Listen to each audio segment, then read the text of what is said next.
மகாராஷ்டிராவில் பக்கத்தில் உள்ள புனேயில் சொகுசு கார் மோதி ஐடி ஊழியர்கள் 2 உயிரிழந்தார்கள்.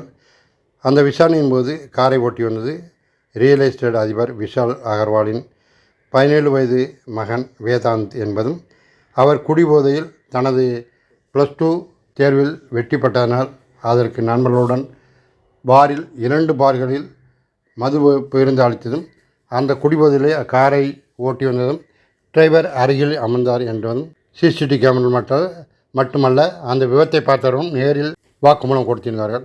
ஆனால் நீதிமன்றமோ மைனர் என்பதனால் அந்த சிறுவன் 300 பக்கத்தில் போக்குவரத்து விதிகளை பற்றி ஒரு கட்டுரை எழுதிவிட்டு செல்லலாம் என்று பிணையை கொடுத்து விட்டது. ஆனால் பலத்த எதிர்ப்பும் கண்டனங்களும் எழுந்ததினால் போலீசார் சிறார் நீதிமன்றத்தில் அச்சிறுவனை ஆஜர்படுத்தி சிறுவனின் தந்தை, தாத்தா மற்றும் சிறுவர்களுக்கு மது விற்பனை செய்த 2 மதுபான விடுதியின் உரிமையாளர் உள்ளிட்டோரை கைது செய்தனர். இந்நிலையில் பூனே கார் விபத்து வழக்கில் 17 வயது சிறுவனை காப்பாற்றுவதற்காக காரை அங்கிருந்து தான் ஓட்டி வந்ததாக அந்த காரின் டிரைவர், ஓட்டுநர் குற்றத்தை ஒப்புக்கொண்டு நீதிமன்றத்தின் முன் ஆஜராக முடிவு செய்யப்பட்டு அதற்காக ஏற்பாடு செய்யப்பட்டன.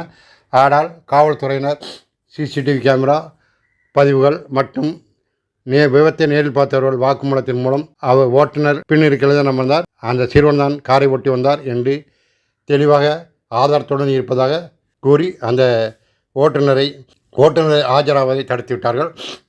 அதன்பின் அந்த சிறுவனின் தந்தை சும்மா இருக்கவில்லை. அவர் விபத்து நடந்தபோது சிறுவன் குடிக்கவே இல்லை என்று அந்த கார் விபத்தினுடன் சிறுவனின் இரத்த பரிசோதனை செய்த 2 டாக்டர்கள் மூலம் அவனுடைய இரத்த பரிசோதனை அறிக்கையில் மது குடிக்கவில்லை, அவர் நிரபராதி என்று இரத்த பரிசோதனை அறிக்கையை மாற்றி வைப்பதற்கு 2 டாக்டர்களை ஏற்பாடு செய்தார். அவர்களும் காசை வாங்கி கொண்டு அதற்கு ஒப்புக்கொண்டனர். ஆனால் இரத்த பரிசோதனை அறிக்கையை மாற்ற முயற்சி செய்தபோது இருவரும் சிக்கி தற்போது கைதாகியுள்ளார். 2 மருத்துவமனை கைதாகியிருக்கிறார்கள். 2 உயிரை வாங்கிய சிறுவனை காப்பாற்றும் முயற்சி ஒரு புனிதமான மருத்துவ பணியில் இருக்கின்ற 2 மருத்துவர்களே காசுக்காக விலை போனதை எதிர்த்து தற்போது பலரும் கண்டனம் தெரிவிக்கிறார்கள். நீதிமன்றத்திற்கு தங்களுடைய எதிர்ப்பை பதிவு செய்து வருகிறார்கள்.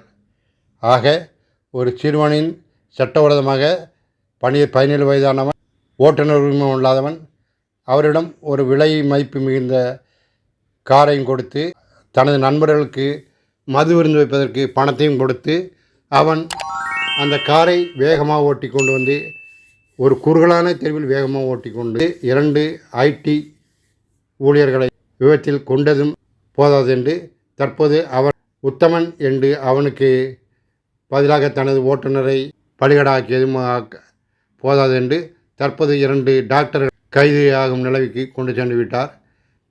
இன்னும் என்னென்ன சித்தி வலைகளில் இந்த சிறுவனுடைய தந்தை ஈடுபடார் என்று தெரியவில்லை. அதற்குள் நீதிமன்றம் தனது வயதுக்கு மீறிய செயல்களில் மது அருந்துதல், கார் ஓட்டுதல், விபத்தை ஏற்படுத்தல் போன்ற பலவைகளும் சேர்ந்த சிறுவன் என்று எண்ணி தண்டனையிலிருந்து தப்பவிடாமல் அவருக்கு தகுந்த தண்டனை வழங்க வேண்டும் என்றுதான் பெரும்பாலானோர்கள் விரும்புகிறார்கள்.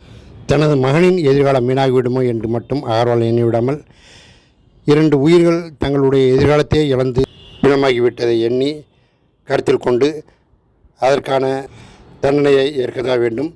அது தண்டனையை அவன் மேற்கொள்ளதான் வேண்டும், சிறுவன் மேற்கொள்ளதான் வேண்டும். அவனுக்கு வேறு வேலை கிடைக்க வேண்டாலும் இல்லை, அவரிடம் ஏராளமாக பணம் கொட்டி கிடைக்கிறது. அதை வைத்து அவருடைய தந்தையின் தொழிலை பார்த்து கொண்டு அவன் முன்னேற முடியும். எனவே அவன் கூறிய தன்னை அவன் பெருமிடதான் பெறதான் செய்ய வேண்டும். அதில் அவர் மற்றவர்களை பலிகடாக்காமல் தனது மகனை செய்த குற்றத்திற்கு தானும் அவனுக்கு செய்த புதிய விலைமதிப்பு இந்த காரை கொடுத்தது, ஓட்டுநர் உரிமம் இல்லாமல் ஓட்ட அனுமதித்தது, மதுபான கடைகளில் மது அருந்துவதற்கு பணம் கொடுத்தது போன்றவற்றுக்கு அவரும் அந்த குற்றத்தை அனுபவித்தான் ஆக வேண்டும். நன்றி, வணக்கம்.